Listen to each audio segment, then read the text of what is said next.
Neemias capítulo 1, livro do profeta Neemias, o capítulo 1, livro de Neemias, capítulo 1, versos de 1 a 4, e depois na sequência nós vamos ler o capítulo 2, versos de 1 a 8. Neemias capítulo 1, de 1 a 4, e capítulo 2, de 1 a 8. Se você achou, diz amém. Então levanta bem alto a sua Bíblia e repita comigo assim: essa é minha Bíblia. Eu tenho o que ela diz que eu tenho, e eu posso o que ela diz que eu posso. Abrirei meu coração, deixarei a palavra de Deus entrar, e nunca mais serei o mesmo. Amém. As palavras de Neemias, filho de Acalias: no mês de Quisleu, no 20º ano, enquanto eu estava na cidade de Suzã, Anani, um dos meus irmãos, veio de Judá com alguns outros homens, e eu lhes perguntei acerca dos judeus que restaram, os sobreviventes do cativeiro, e também sobre Jerusalém. Eles me responderam: aqueles que sobreviveram ao cativeiro e estão lá na província, passam por grande sofrimento e humilhação. O muro de Jerusalém foi derrubado e as suas portas foram destruídas pelo fogo. Quando ouvi essas coisas, sentei-me e chorei. Passei dias lamentando, jejuando e orando ao Deus dos céus. Capítulo 2, verso 1. No mês de Nisã, do 20º ano do rei Artaxerxes, na hora de servir-lhe o vinho, levei-o ao rei. Nunca antes eu tinha estado triste na presença dele. Por isso o rei me perguntou: por que o seu rosto parece tão triste se você não está doente? Essa tristeza só pode ser do coração. Com muito medo eu disse ao rei: que o rei viva para sempre. Como não estaria triste o meu rosto se a cidade em que estão sepultados os meus pais está em ruínas e as suas portas foram destruídas pelo fogo? O rei me disse: o que você gostaria de pedir? Então orei ao Deus dos céus e respondi ao rei: se for do agrado do rei e se o seu servo puder contar com a benevolência do rei, que ele me deixe ir à cidade de Judá, onde meus pais estão enterrados, para que eu possa reconstruí-la. Então o rei, com a rainha sentada ao seu lado, perguntou-me: quanto tempo levará a viagem? Quando você voltará? Marquei um prazo com o rei, e ele concordou que eu fosse. E a seguir acrescentei: se for do agrado do rei, que me dê cartas aos governadores do Trans-Eufrates, para que me deixem passar até chegar a Judá. Que me dê também uma carta para Asaf, guarda da floresta do rei, para que ele me forneça madeira para as vigas das portas da cidadela, que fica junto ao templo, do muro da cidade e da residência que irei ocupar, visto que a bondosa mão de Deus estava sobre mim. Visto que a bondosa mão de Deus estava sobre mim, o rei atendeu os meus pedidos. Vamos orar? Senhor, nos guia, Senhor, pelo Teu Espírito, Senhor, através da Tua palavra, Deus. Que os nossos ouvidos e corações, ó Deus, estejam completamente, Senhor, acessíveis, ó Deus, para a transformação que a Tua palavra há de operar em nós, ó Deus, nesta manhã, Senhor. Fala conosco bem alto, em nome de Jesus. Amém. O tema que eu escolhi para essa palavra de hoje é as nossas decisões e o agir de Deus. Como que nós submetemos as nossas decisões ao agir de Deus? Quais são as suas dificuldades? Quais são as lutas que você enfrenta, as lutas internas que você enfrenta na hora de tomar decisões quando a notícia má se apresenta? Quando os tempos são difíceis, quando uma necessidade extrema se configura. Quais são as suas dificuldades de decidir? Alguns de nós nos precipitamos e trocamos os pés pelas mãos e saímos tomando decisões que algumas dão certo, outras dão erradas, mas a gente vai e sai atropelando tudo. Eu não sei se você já teve a triste experiência de estar numa casa onde alguém acabou de falecer. Normalmente quando isso acontece, e você que já teve essa experiência vai concordar comigo, você sempre tem vários tipos de decisões para tomar ali, mas sempre tem algumas pessoas que parecem estar mais preparadas para tomar a decisão. Algumas das pessoas começam a chorar, começam a se lamentar, e a vida delas parece que acabou naquele momento. E outras pessoas, embora também sintam o impacto daquela perda, elas se levantam e elas já começam a resolver as coisas. Elas pegam o telefone e já ligam, e elas já vão se informar como é que funciona esse processo todo, qual é o custo que vai ter, já reúne a família para saber quem vai pagar o quê, quem vai comprar tal coisa, onde é que nós vamos fazer o sepultamento. Então, tem sempre alguém, você já viu? Que tem sempre alguém nessas horas, eu acho que até por uma providência divina, que tem um lampejo de serenidade para resolver todas essas coisas, porque se não tivesse alguém, seria desespero para todo mundo e as coisas não seriam resolvidas. Então você tem vários tipos de pessoas no meio das decisões difíceis para tomar. Nem sempre é fácil tomar decisões, a gente não pode julgar, porque nem sempre é fácil tomar decisões quando a luta sobrevém, quando a dificuldade vem. A gente fica em dúvida se é a vontade de Deus. A gente diz: Deus, e se eu fizer isso? E se eu tomar essa decisão e não for a tua vontade? E se eu tomar tal atitude e eu estiver indo contrário à vontade de Deus? Não vai dar certo, eu vou ter problemas. São todas essas dúvidas que surgem no nosso coração quando a gente se depara com a situação difícil e precisa tomar algumas decisões. A história de Neemias acontece da seguinte maneira.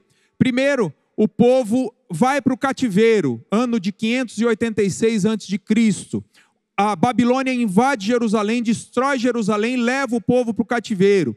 A promessa de Deus é que depois de 70 anos o povo seria liberto. E quando se passam esses 70 anos, há um decreto e que esse povo é autorizado a voltar para Jerusalém. Mas essa volta a Jerusalém, ela não acontece automaticamente. Ela demora mais tempo do que demorou o próprio cativeiro, que são 70 anos. Neemias vai receber essa notícia 141 anos depois da invasão da Babilônia. Então o que acontece? Primeiro, há uma leva de judeus que voltam para Jerusalém, uma leva que volta com um líder chamado Zorobabel. Depois há uma outra leva que volta com um outro sacerdote chamado Esdras, que nós temos o livro dele na palavra de Deus. E aqui, a terceira leva, então, vai ser de responsabilidade da liderança de Neemias. Então, Neemias faz aquela pergunta naquele momento e recebe a notícia que tudo está destruído. Havia uma tarefa enorme, só para você ter ideia. Há dados, há indícios de que o tamanho daquele muro para ser reconstruído, ele tinha 12 metros de altura, provavelmente essa altura aqui que nós temos aqui, provavelmente próximo disso, uns 12 metros de altura, por 3 metros de largura, de espessura. Então você imagina o seguinte, você imagina que a espessura do muro era essa aqui. Não é igual aquele murinho que a gente tem na nossa casa de 20 centímetros, E provavelmente 4 quilômetros de distância, de comprimento. Era uma obra enorme. Era uma obra grande para construir. Mas sabe o que me chama a atenção nessa história? Não é o tamanho da obra, não é a grandiosidade daquilo que precisava ser feito, mas a parceria linda entre Neemias e Deus, para que aquela obra grandiosa fosse construída. Isso de fato era uma grande obra, mas há uma sintonia entre as decisões que Neemias vai tomando e a maneira como Deus vai conduzindo as coisas, convencendo o coração do rei, movendo as coisas, dando vitória, passo a passo. Deus vai providenciando a parte dele, enquanto Neemias vai tomando as suas decisões e submetendo cada uma dessas decisões ao Senhor. Essa parceria numa grande obra que eu acho linda entre Neemias e Deus. Uma coisa que Deus falou no meu coração nessa palavra é que, querido, não existe uma grande obra que possa acontecer na nossa vida sem que a nossa vida esteja perfeitamente alinhada com o Senhor. Toda grande obra que existe para acontecer na nossa vida, aquelas grandes obras que nós vemos como um desafio enorme à frente, todas essas só são realizadas, só são perfeitamente concluídas quando nós estamos alinhados com o Senhor. Neemias de alguma maneira entendeu que alguma coisa precisava ser feita e começou a tomar decisões nessa direção.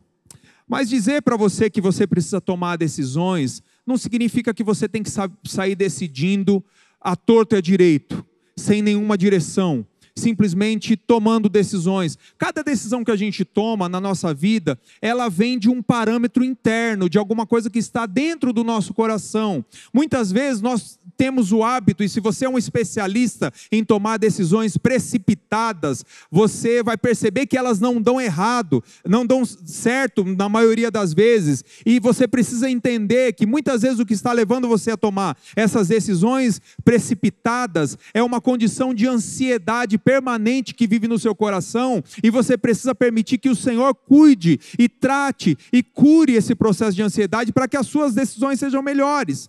Ou muitos de nós usamos a desculpa da paciência para não tomar decisões. Nós travamos diante da necessidade de decisões e dizemos: esperei com paciência no Senhor. E o timing vai passando e você vai deixando de tomar decisões. Eu ouvi uma frase uma vez que diz que quando você não decide, alguém decide por você. Então, não adianta a gente fugir. Na nossa vida a gente vai precisar tomar decisões, e a nossa vida, se você for olhar para o seu dia inteiro, a sua vida inteira é pautada por decisões. Existe necessidade de decisões do dia inteiro na sua vida, mas tem algumas características das decisões que Neemias toma, e que eu acho que se Neemias estivesse aqui no meu lugar hoje, dando para nós algumas dicas para nós tomarmos melhores decisões e decisões que estejam alinhadas ao agir de Deus, ele nos diria algumas coisas. E é essas coisas que Deus falou ao meu coração, eu quero compartilhar com você nessa manhã. A primeira coisa que eu vejo na atitude de Neemias, na experiência de Neemias, e que eu acho que ele diria para nós, baseado na sua própria experiência, é: seja sensível à dor e se envolva. Neemias se informa sobre o assunto. Quando Anani chega, ele vai até Anani e pergunta: como é que está a situação lá em Jerusalém? O que está acontecendo lá? Como que está o povo que sobrou do cativeiro? Me dê notícias. E a palavra de Deus diz que Anani fala de toda o caos que estava lá acontecendo, de toda a dificuldade, a humilhação que o povo estava passando por ali, e a gente percebe que Neemias vai se tornar sensível àquela dor. Neemias vai tomar aquela tarefa para si, ele se envolve. Você já percebeu que nós estamos vivendo um tempo em que é difícil a gente se envolver? Eu acho que por conta da nossa correria, por conta da nossa atenção que tem que ser dividida entre tantas coisas, nós estamos com dificuldades de nos envolver. Nós entramos, e provavelmente você teve essa experiência hoje, ao chegar aqui. Nós entramos por essa porta e vamos vendo várias pessoas, e vamos conversando com várias pessoas, e quantas dessas pessoas nós perguntamos para ela: e aí, está tudo bem? E a gente espera de fato a resposta. Porque a gente está acostumado a só fazer por educação, mas a gente está se acostumando a não se envolver mais. Porque se a gente para e essa pessoa começa a compartilhar algumas dificuldades dela, nós arrumamos trabalho. Porque afinal de contas, se envolver dá trabalho. Se a pessoa disser assim, olha, eu estou passando por uma situação difícil, quando você perguntar para ela se está tudo bem, se ela disser assim, eu estou passando por uma situação muito complicada, na hora você já vai pensar, ih, meu Deus, por que eu fui perguntar? Não é? Você está rindo, mas você sabe que é verdade, né? Quem nunca fez isso? Às vezes Deus fala no seu coração, durante a semana, para você mandar um WhatsApp para aquela pessoa, e você diz assim, puxa, minha vida está tão corrida, eu sei que se eu mandar um WhatsApp para aquela pessoa, vai ser tanta coisa, ela vai reclamar de tanta coisa, ela vai me solicitar tantas coisas, e vai tomar o meu tempo.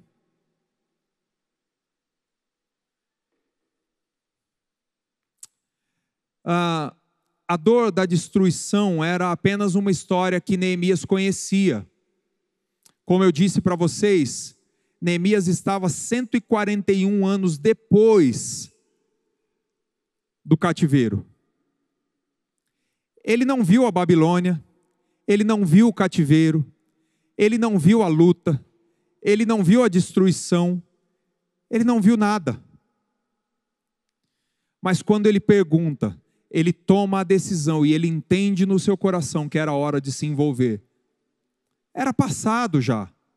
Tem coisas que às vezes a gente diz assim, puxa, eu não preciso me envolver com isso, isso já passou, deixa que outro resolve. Mas querido, você já pensou que às vezes Deus coloca uma demanda diante de você, porque Ele quer usar a sua vida para fazer? Você já imaginou que muitas vezes o chamado que Deus tem na nossa vida, ele vem de uma necessidade que muitas vezes nos é apresentada por alguém que está diante de nós? Quantas pessoas mudaram a sua vida, porque simplesmente num dia, num desafio que estava diante dele, ele aceitou, ele sentiu a dor e se envolveu. Grandes coisas acontecem quando a gente se envolve. Olhando aí para o seu cotidiano, olhando para as pessoas com as quais você se relaciona, qual é o seu nível de envolvimento? Eu quero que você entenda nessa manhã, que muitas vezes não é uma questão de demanda, muitas vezes não é uma questão de tarefa, de trabalho, de mais uma agenda, muitas vezes é Deus colocando diante de você algo em que Ele já te preparou, em que Ele já te capacitou e que Ele quer usar a sua vida para resolver.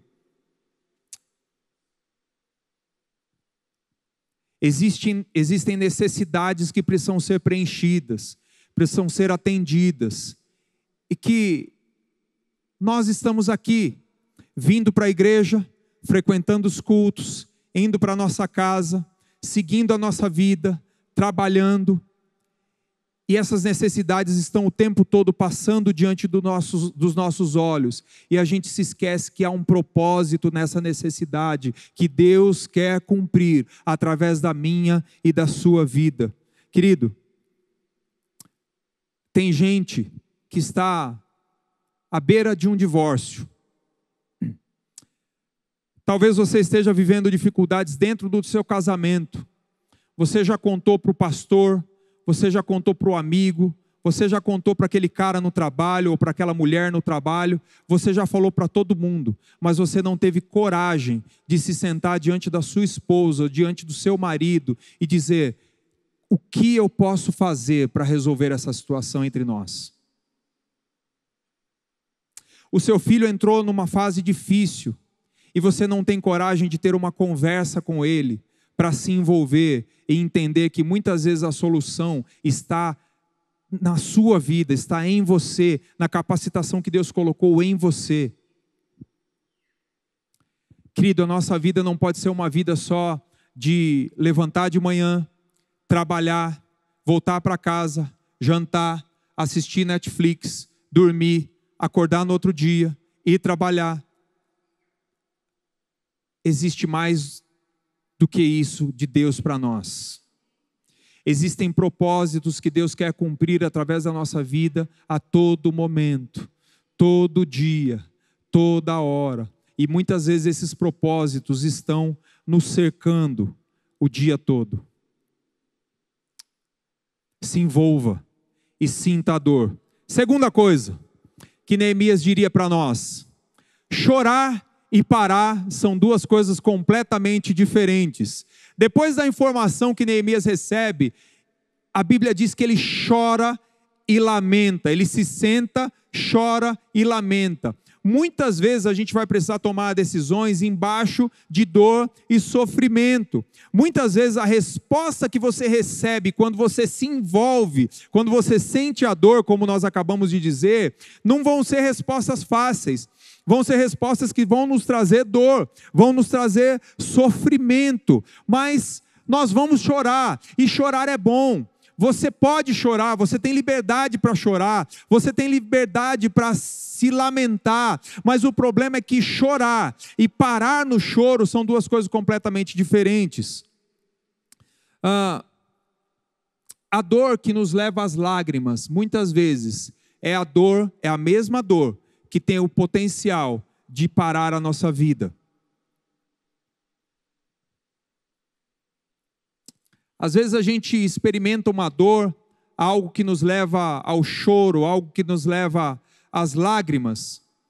E o nosso problema é que a gente acha que a nossa vida se resume àquela dor naquele momento.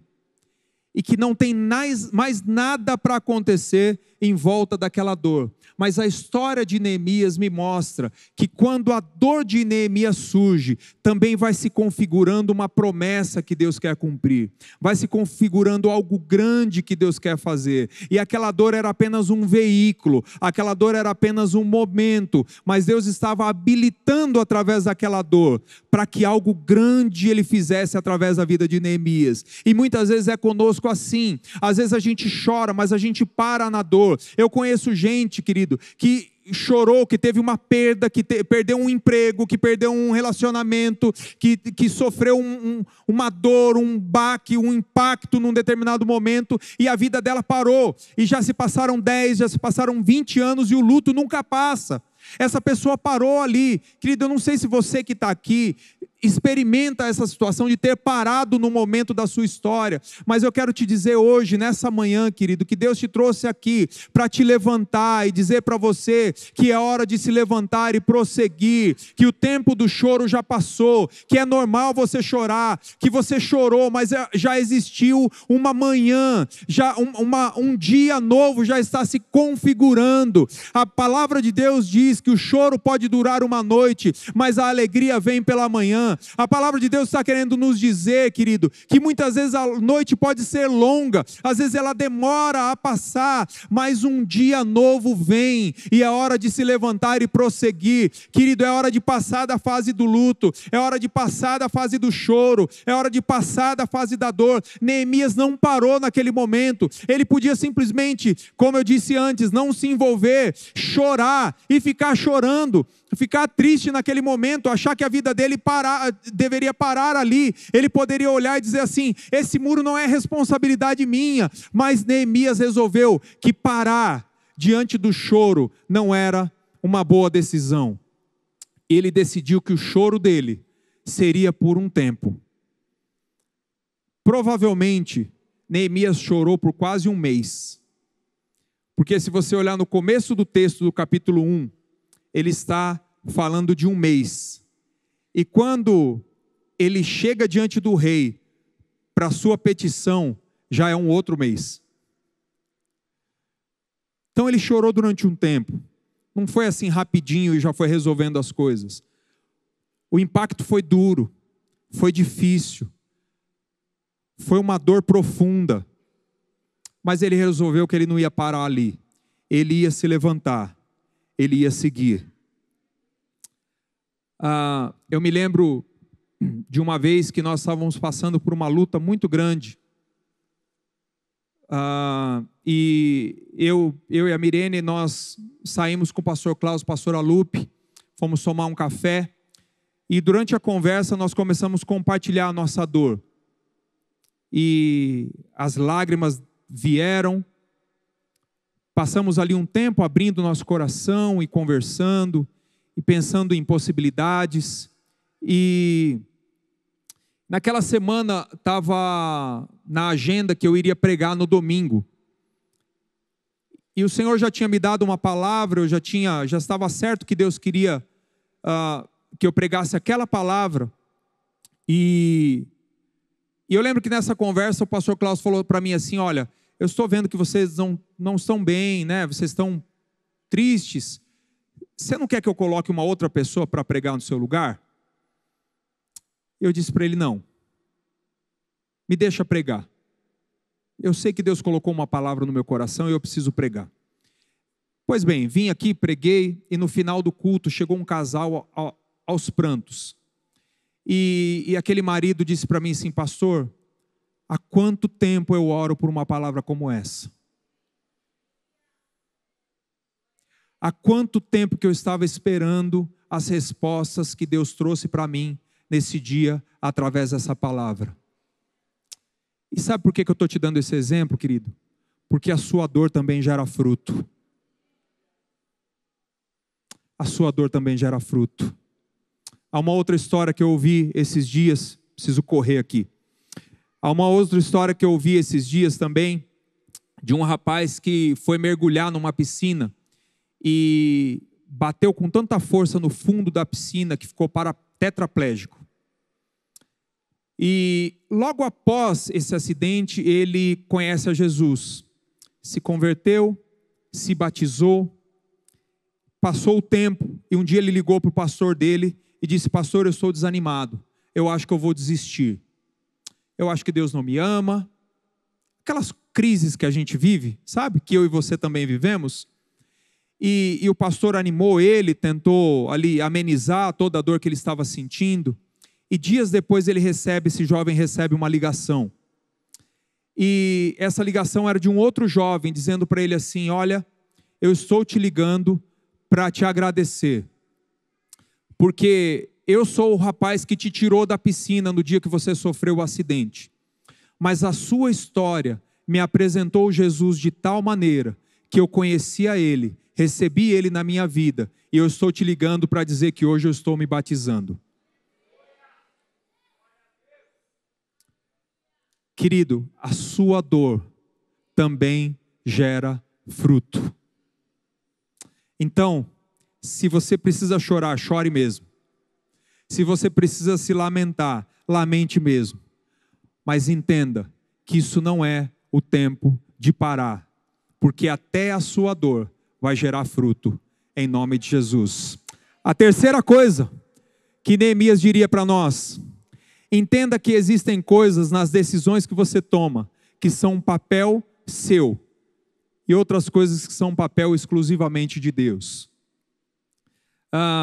Neemias vai falar com o rei, mas ele sabia que só se Deus agisse, é que ele teria a benevolência do rei, para fazer o que ele estava pensando em fazer. Uma das maiores fontes de paz no nosso coração é quando nós entendemos que nós estamos fazendo a nossa parte, estamos deixando Deus fazer a parte dele. Não é? Você não se sente em paz quando você diz assim: o que eu podia fazer eu fiz, e eu confio que aquilo que Deus quiser fazer, Ele vai fazer. E a gente se atrapalha nisso, e a gente vai tomando decisões, e a gente quer deixar de tomar as decisões que são a nossa prerrogativa, e a gente quer tomar as decisões de Deus, e a gente quer fazer o milagre no lugar de Deus, e quer deixar que Deus tome a nossa própria decisão. Eu me lembro que alguns anos atrás eu atendi uma mulher, e aquela mulher, ela me apresentou uma situação bastante anos atrás, acho que mais de 15 anos atrás, e aquela mulher me apresentou a seguinte situação. Ela disse: pastor, eu fui morar com meu namorado, eu quero pedir uma ajuda. E quando ela falou que foi morar com o namorado, eu falei: bom, algo de errado está acontecendo mesmo, né? Ela precisa realmente de ajuda. E ela falou: pastor, eu quero uma orientação. E a orientação que eu quero é o seguinte: A gente tem um pequeno problema que ele é um pouco violento e às vezes ele me bate. Um pequeno problema. E eu estou na dúvida se eu continuo orando para ele se converter ou se eu deixo ele. E na hora o Espírito Santo falou no meu coração, ela quer que você decida por ela. E eu olhei para ela e disse, querida, quando você veio aqui, você já sabia a decisão que você precisa tomar. Eu não tenho nada para te falar. Você já sabia o que você devia fazer. Existem coisas, existem decisões, amado, que estão na sua mão. Que todos os elementos para tomar a decisão já estão na sua mão. E você está a um passo de decidir. Apenas isso. Entende? Então existem coisas que a gente quer que Deus faça. Mas não são coisas para Deus fazer, são coisas para você fazer. Você já sabe o que tem que fazer. Você conhece a palavra de Deus. Você sabe quais são os princípios que norteiam ou que devem nortear as decisões de um cristão. Você sabe o que você deve fazer.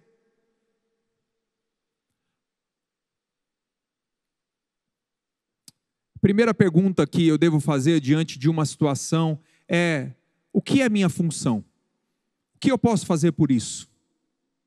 E eu ouvi uma frase de um pastor dizendo, alguns dias atrás, que a frase dizia alguma coisa do tipo, aonde eu não alcanço, eu descanso.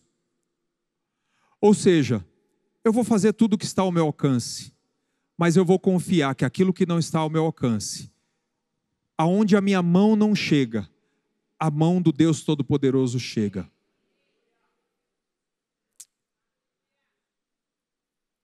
O milagre é prerrogativa de Deus, é papel de Deus. Transformar o coração, curar, salvar, tudo isso é prerrogativa de Deus. Eu não consigo fazer nada disso, mas eu posso ouvir, eu posso orar, eu posso abraçar, eu posso amar, eu posso acolher, eu posso pagar, eu posso compartilhar, tudo isso eu posso fazer. Então aquilo que está no seu alcance é seu papel, mas aquilo que está além do seu alcance é o papel de Deus. Tem muitas coisas que nós esperamos que Deus faça, mas também tem muitas coisas que Deus espera que você faça. Quarto, antes de decidir, fale com Deus. Eu sei que você vai falar, pastor, mas isso é óbvio. Mas será que é tão óbvio assim no nosso dia a dia? Uma coisa que eu acho linda em Neemias é quando ele está conversando com o rei e o rei pergunta, ele está no meio de uma conversa e o rei pergunta para ele assim, tudo bem então se é essa situação, o que você quer pedir? E Neemias diz assim, orei ao Senhor e respondi ao rei. Sabe aquela oração relâmpago que a gente faz? Sabe aquele clamor relâmpago que a gente faz? É isso que Neemias estava fazendo aqui. O hábito de clamar a Deus antes de tomar uma decisão era uma coisa tão arraigada no coração dele, que nem diante de uma resposta, que ele teria segundos para dar, ele não abre mão de orar e de falar com Deus. Nós vivemos um momento na nossa vida que parece que existe um tributo à independência. Sabe? Existe um estímulo à independência. E a nossa luta dentro do nosso relacionamento com Deus e na tomada de decisões deve ser contra esse apelo de independência. Querido, a gente não pode esperar pontualidade de Deus em alguma coisa que Deus não marcou. Entende? A gente sai fazendo as coisas sem depender de Deus e depois a gente quer que Deus abençoe os nossos planos. A gente não é assim. A gente faz igual Jonas, não sei se foi o pastor Jeremias Pereira que pregou aqui sobre Jonas, mas a gente faz igual Jonas, a gente pega o navio, vai para Tarsis. E na direção de Tarsis a gente enfrenta uma tempestade. Nós estamos fazendo o caminho contrário àquele caminho que Deus tem para a nossa vida, porque a gente resolveu ser independente dele. Mas quando a tempestade vem, a gente quer que Deus faça passar a tempestade. Nós precisamos retomar o hábito de depender de Deus. A vontade de Deus é boa, é perfeita, é agradável para a nossa vida. Nós precisamos adorar, nós precisamos orar, nós precisamos pedir a direção de Deus antes de entrar no barco. É claro que Deus é misericordioso e muitas vezes Ele vai nos livrar ou vai amenizar as consequências das nossas péssimas decisões, mas querido, com certeza seria muito melhor se a decisão que nós tomássemos fosse a decisão tomada na direção daquilo que Deus tem para a nossa vida. Porque, repito, a vontade dEle é boa, perfeita e agradável. Não pare de orar, querido. Clame pela sua família. Clame, peça o milagre, interceda pelos seus filhos, clame pelos seus pais, ore pelos seus projetos. Nós acabamos de começar um ano, querido, não vá fazendo e se esforçando para fazer e cumprir todas as suas metas, porque se você não depender de Deus, e se não for vontade de Deus, lá no final do ano, você vai ter vivido um ano frustrado. Mas aprenda a colocar todas as suas metas, todo o seu desejo, todo o seu clamor, todos os seus objetivos diante do Senhor, e peça para que Ele dirija. E se o Espírito Santo tocar no seu coração, dizendo, isso não é o que eu quero para você, essa não é a meta que eu quero para você, isso não é a minha vontade para a sua vida, tenha tranquilidade e paz no seu coração para tirar isso da sua lista de metas e confiar no Deus que tem propósitos para a nossa vida. Às vezes as pessoas, alguns pastores estão pregando aí, à torta direito, que a oração não é uma maneira de trazer Deus para o nosso lado, que não é como se nós estivéssemos laçando Deus com um laço e puxando Ele para o nosso lado, e aí com uma palavra que parece bonita, tirando o poder que a Bíblia diz que a oração tem. Querido, eu não me canso de orar, eu não abro mão de orar, porque eu dependo dEle. Eu sei que Ele me ama tanto, e tem tantas coisas tremendas e poderosas, tem tantos muros enormes para construir, que eu não consigo construir se eu não depender dEle. Nós precisamos aprender a depender de Deus. Não abra mão, querido, de uma vida de oração. Não abra mão do seu tempo de colocar-se diante de Deus e rasgar o seu coração diante dele, porque Ele é o Deus que te ouve e quer te abençoar e quer mostrar para você também o plano dele. Dallas Willard diz que a oração é uma conversa com Deus a respeito daquilo que nós estamos fazendo juntos.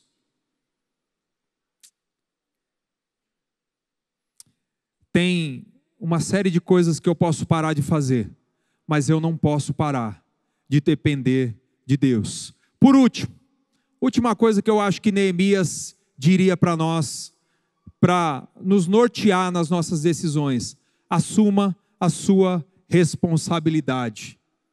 Quando nós olhamos para a oração de Neemias, Neemias olha 141 anos depois, ele olha para Deus e diz: Deus, nós temos pecado contra ti.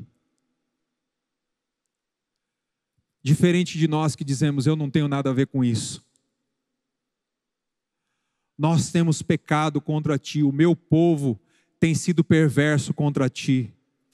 Às vezes, querido, nós temos o hábito de procurar culpado para tudo, e nunca o culpado somos nós mesmos. Você já percebeu? A gente tem esse hábito. Isso nos leva a abrir mão da responsabilidade que nós temos no processo também. E assumir a nossa responsabilidade não é apenas dizer eu sou culpado também.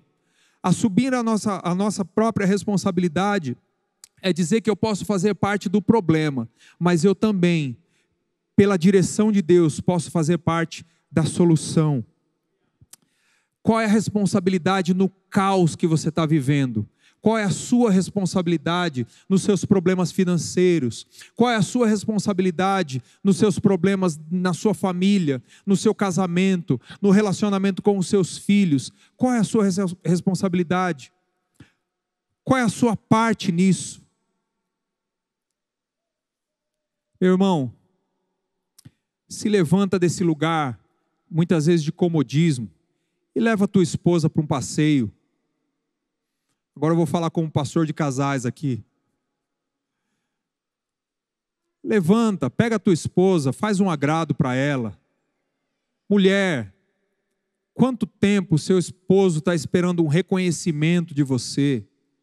Ele tem trabalhado tanto, ele tem se esforçado tanto, ele só ouve você reclamando. Ai. Dói, não é? A gente saber que a gente faz parte do problema também.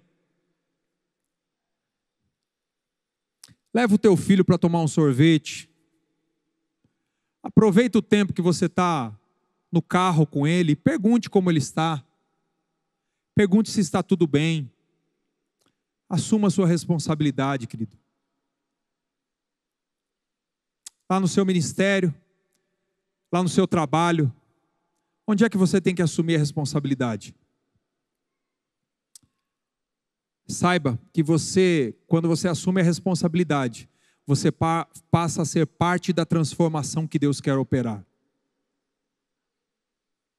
Você passa a ser esse canal de Deus para a transformação que Ele quer operar. Porque você entendeu que você é parte disso. Foi isso que Neemias fez. Neemias olhou e disse, não, eu tenho parte nisso aí, eu vou reconstruir esse muro. Quais são os muros que você tem para reconstruir? Eu quero terminar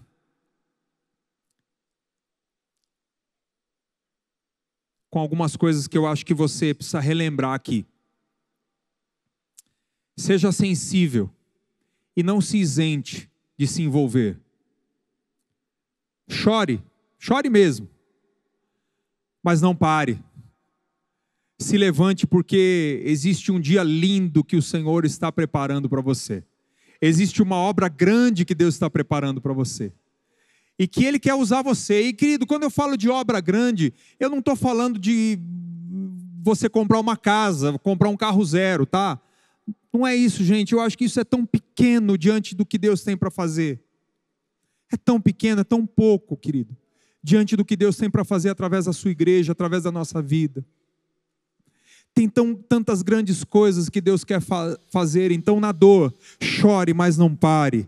Faça o seu papel e deixe Deus fazer o papel dele. Dependa dele. Tenha o seu tempo de oração, o seu tempo de clamor, o seu tempo de busca. Ele quer te ouvir, ele quer falar com você. Assuma a sua responsabilidade. Neemias teve todas essas posturas. E qual foi o final de tudo isso? É claro que não foi confortável. É claro que não foi fácil, mas uma grande obra foi realizada através da vida dele. Algumas lutas vão acontecer pelo caminho, mas uma das maiores, das obras mais maravilhosas da história da Bíblia foi realizada. 4 quilômetros de muro, 3 metros de espessura, 12 metros de altura. Sabe em quanto tempo? 52 dias. Naquele tempo não tinha betoneira, naquele tempo não tinha caminhão, naquele tempo não tinha guindaste, naquele tempo não tinha engenheiro, naquele tempo não tinha caçamba, naquele tempo o tijolo não era pequenininho desses que a gente conhece. 52 dias. E Neemias encerra essa obra dizendo: todas as nações vizinhas ficaram atemorizadas, pois perceberam que essa obra havia sido executada com a ajuda do nosso Deus.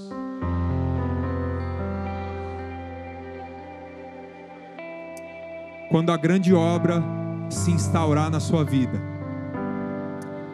todo mundo que está em volta vai olhar para você e dizer assim: